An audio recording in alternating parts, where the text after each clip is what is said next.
बेलागंज में हम लोग हैं।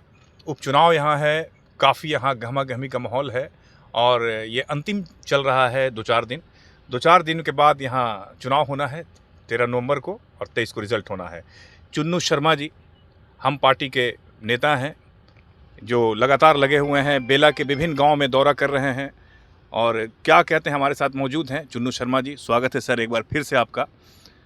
क्या लग रहा है आपको, आप घूम रहे हैं चारों तरफ गाँव-गाँव में? बिल्कुल बदलाव का हवा चल रहा है। पूरा ये जो बेला की जनता है, मतलब बदलाव के लिए मन बना चुका है और हम जहाँ भी जा रहे हैं, जिनसे भी बात कर रहे हैं, तो सिर्फ़ एक बात कॉमन है, वो सब लोग कह रहे हैं, बदल कर रहेंगे। क्यों, औ आखिर क्या वजह है कि बदल कर 35 साल से, या आखिर तो इनमें कोई खूबी तो होगा सुरेंद्र यादव में, बिना खूबी के तो 35 साल कोई विधायक नहीं हो सकता है। ये आपकी बात सही है। 35 साल जब पहले हम बता रहे हैं कि जब बेला में हम अंदर मतलब प्रचार-प्रसार अंदर नहीं किया, हम तो लोकसभा चुनाव से नहीं यहाँ सक्रिय हुए हैं बेला में हम लोग को प्रभारी हमको बना दिया गया था लोकसभा चुनाव में, जी, जी। अभी नहीं है।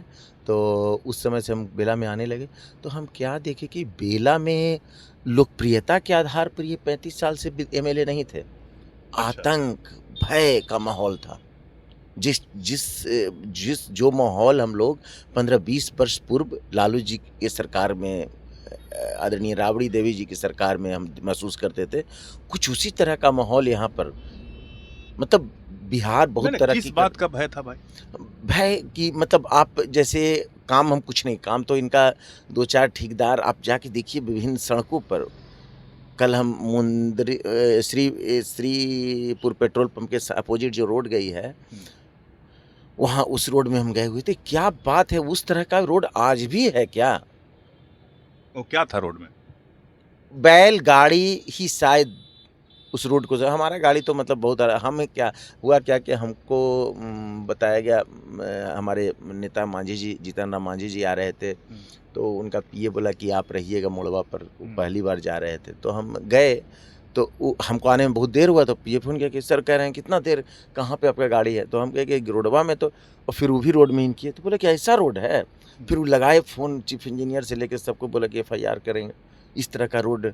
तो हम क्या समझे कि मतलब सुरेंद्र प्रसाद यादव जी कुछ ही जगहों पे काम किया, हमको कहीं काम दिखाई नहीं देता है, और कुछ जगह पर योजना को ज़मीन पर उतारने का ही प्रयास किया गया है, तो चंद संवेदक जो ठेकेदार हैं, उनसे पहले ही इतना माल ले लिया जाता है, मतलब क्या बताएँ। एक चीज़ बताइए चुन्नू शर्मा जी, आप तो खुद पॉलिटिक बहुत दिनों से आप राजनीति कर रहे हैं, विभिन्न पदों पर आप रहे हैं, कि राजनीति में किसी को मतलब पैसे के बल पर या मतलब डरा धमका कर क्या वोट लिया जा सकता है या वोट लोग देता है नहीं, आज के ज़माने में भी? नहीं, ये बेला के बाहर जब थे, मतलब आज का जो आधुनिक बिहार हमारा जो बन रहा है, तो हम भी यही सोच रखते थे कि ऐसा संभव है, पहले कैसे होता था।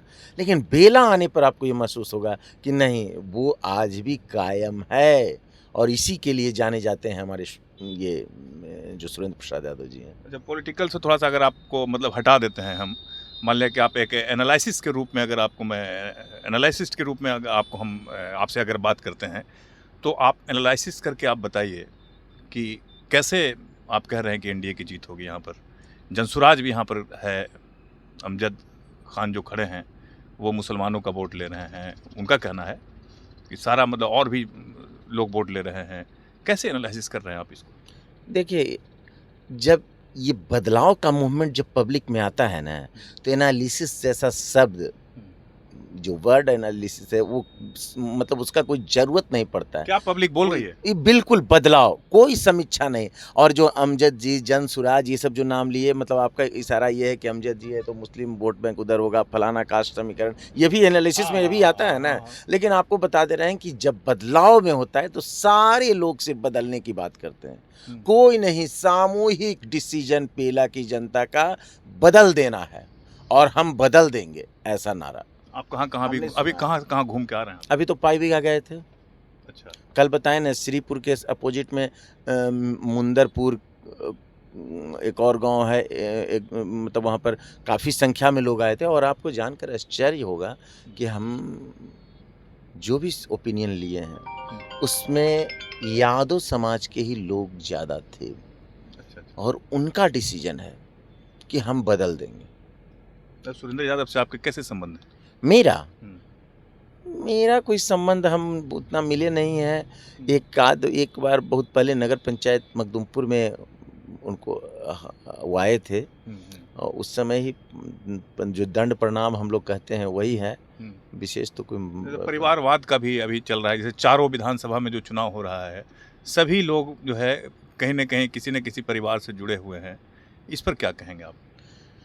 देखिए, ये चीज़ चर्चा का विषय था, ख़ास करके जब सिंबल मिला सारे उम्मीदवार को, तो ये बिहार में कुछ दिन चर्चा में रहा कि, और इस मामले में आप मेरे पार्टी की तरफ भी उँगली उठा सकते हैं कि भाई आपका भी हाँ, परिवार, मांझी जी भी दिए। और एक कार्यकर्ता होने के नाते हमको डिफेंड भी करेंगे, ये भी सही है। लेकिन हम आपको बता देते हैं, सच्चाई बता रहे हैं एकदम सच बोलिएगा भाई। मिर्जा जी, कि ये जो हमारा उम्मीदवार जो है, हमारे पार्टी का उम्मीदवार जो इमामगंज से दीपा जी जो लड़ रही हैं, कहने के लिए जीतन राम मांझी जी की बहू हैं, संतोष मांझी जो मंत्री हैं उनकी पत्नी हैं, शायद इसलिए सिंबल मिल गया। लेकिन बात में सच्चाई नहीं है। जब हमारे पार्टी का निर्माण हुआ, तो पर्दा के पीछे से जो दीपा जी का रोल रहा है, पार्टी को सशक्त बनाने में, पार्टी को सुदृढ़ बनाने में, पार्टी के टोटल रणनीति को तैयार करने में, कार्यकर्ता को कैसे मोटिवेट किया जाए, कैसे, आप कल्पना कीजिए कि 13 वर्ष पहले एक पार्टी तो का क्या निर्माण, सिर्फ वही कर रहे थे कि और कार्यकर्ता नहीं कर रहे थे? नहीं, सब कर रहे थे, लेकिन उनमें से वो भी थी। उनमें से आप याद कीजिए, कोरोना के टाइम में ट्विटर पर लालू जी एंड फैमिली पे सबसे बड़ा हमलावर रही हैं हमारे नेता दीपा जी। आप मतलब पॉलिटिक्स को लेकर, मतलब वो हमेशा से सक्रिय रहे, और अगर पॉलिटिक्स को लेकर कोई भी सक्रिय होता है तो उसका एक मंशा होता है कि हाँ, हम भी विधानसभा जाएं, लोकसभा जाएं। अब क्या हम किसी नेता के पुतोह हैं, किसी नेता की धर्मपत्नी है, तो क्या हम नहीं? तो उन्होंने भी पार्टी के आला कमान के सामने जब वो सीट खाली हो रही थी तो अपना अप्लाई किया, तो उसमें सब सारे कार्यकर्ताओं का, सारे लोगों का भरोसा उन्होंने जीता, और नेता का सबका समर्थन मिला, और नेता को लगा कि अभी राइट टाइम है ये इनको सिंबल देने का। और अब आपको बता दे रहे हैं कि जब सिंबल लेकर हमारी नेत्री गई क्षेत्र में, तो कुछ दिन माहौल में जो भी रहा होगा, ये जो आप लोग जो क्वेश्चन कर रहे थे उसी को लेकर, लेकिन अब देखिए, अब वहाँ पे महिलाओं में जो रुझान है, जो आकर्षण है, दीपा मांझी बनी हुई जो गरीबों के लिए खास करके, तो कितना बेहतर माहौल बना दी। मतलब चुनाव में लड़ने का भी जो कला था, वो नेचुरल लीडर हैं। हम अगर ये कहें कि वो एक मतलब वो सिर्फ नेतृत्व करने के लिए बनी है, वहाँ से भी जीतते हैं। वो तो काफ़ी भारी संख्या में। हम आपको देखिए एक चीज़ बोलेंगे, शायद नहीं बोलना चाहिए, सस्पेंस बेलागंज में, बेला में थोड़ा नहीं, बेला में पूरा कंप्लीट सस्पेंस है, उस पर भी आते हैं। देखिए, ये बोलना नहीं चाहिए क्योंकि हमारे नेता हैं आदरणीय श्री जीतन राम मांझी जी, तो लेकिन हमारे नेता जितने मार्जिन से पिछली बार जीते हैं एमएलए में, उससे दीपा जी का मार्जिन ज़्यादा बड़ा होने वाला है। उसका कारण है, पहले देखिए, वो एक तो जीतन राम मांझी जी का किया गया कार्य, उनके पति का भी कार्य, ये भी है बेनिफिट।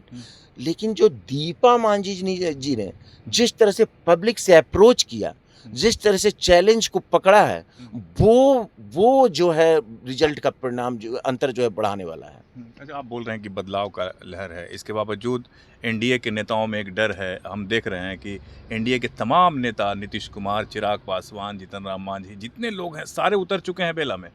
अब बेला में देखा जा रहा है कि आखिर ये क्या है, मतलब इसको क्या, ये सारे असेंबली में ये सब नेता जा रहे हैं, सिर्फ बेला में नहीं जा रहे हैं, सारे असेंबली में, सारे बेला में। अब हम आपको बता दे रहे हैं कि नहीं भी जाते तो भी परिणाम आना था, लेकिन ऐसे तो सब नेता हैं, सबका अपील जरूरी है। पब्लिक जनमानस जो है वो चाहता है कि हमारे लोकप्रिय नेता आएँ, और इसमें कोई बुराई भी नहीं है। सारे लोग, हम लोग भी जा रहे हैं, तो हम लोग के क्या मन है, हम जा रहे हैं इसी कारण पब्लिक मतदान करेगी। लेकिन मेरा काम है, हमारा काम है, ये एक तो आपको ये बोल देते हैं, ठेठ में बोल देते हैं कि मेला है, चुनाव मेला होता है, और हम लोग कुर्ता पजामा पहनने वालों के लिए अभी मेला में घूमना अच्छा लगता है। अच्छा, आखिरी सवाल करेंगे कि क्या आप कह रहे हैं पब्लिक को जाके, आखिर कौन सा विषय आपके पास है? हमको विषय तो सिर्फ पब्लिक के पास ही है, मतलब हम जाएँ और अगर जैसे ही चर्चा छेड़े, बस पूरा मतलब इस तरह का आक्रोश है पब्लिक में ही। विषय पब्लिक खुद विषय को पकड़े हुए है। कुप्रबंधन जो अराजकता है बेला में, उस विषय को पब्लिक पकड़े हुए है और ये जो इसी को लेकर जातिवादी रोष है। ये सब जो चल रहा है, ये सब बेला में अभी जातिवादी नहीं चल रहा है। नहीं चल रहा है। और जातिवादी भी क्या चलेगा, दोनों कैंडिडेट तो देखिए एक ही जात के हैं। नहीं, प्रशांत जो किशोर प्रतिद्वंदी- कैसे दावा कर रहे हैं कि हम जीत रहे हैं? प्रशांत तो सारे पार्टी तो दावा करते ही हैं। कोई पार्टी ऐसा नहीं है कि जो कहता है कि नहीं यार आप कोई निर्दलीय लड़ रहे हैं कि नहीं लड़ रहे हैं हमको नहीं पता है। अगर लड़ रहे हैं तो उनका उनसे ही पूछिए, उनके कार्यकर्ता क्या कहेंगे कि नहीं जीत रहे हैं वो भी बोलेंगे। लेकिन हकीकत है, वस्तु स्थिति ये इस बात की चर्चा पूरे बिहार में है कि चुनाव बेलागंज पहला सीट है जहाँ बिग मार्जिन से जीतने जा रहे हैं मनोरमा देवी। क्या कारण है? सबसे बड़ा कारण सबसे बड़ा कारण अराजकता, जो अभी तक विकास से दूर रखा गया है। लोगों को जिस तरह से प्रताड़ित किया गया है बेलागंज में, जो पहले हम लोग सुनते थे गोली बंदूक खून खराबा, तो बेला में ये आम है, उसी को लेकर नाराजगी है। तो जीत का दावा कर रहे हैं चुन्नू शर्मा जी, हम पार्टी के नेता, बेलागंज में और तमाम सीटों पर। अब देखना होगा आने वाले 13 नवंबर को किस तरह से वोट पड़ता है, क्या जातिवाद यहाँ रहता है नहीं रहता है, सब कुछ पता चलेगा 23 नवंबर को। 23 नवंबर का इंतज़ार कीजिए, सब कुछ आपके सामने होगा। इजाज़त दीजिए, नमस्कार।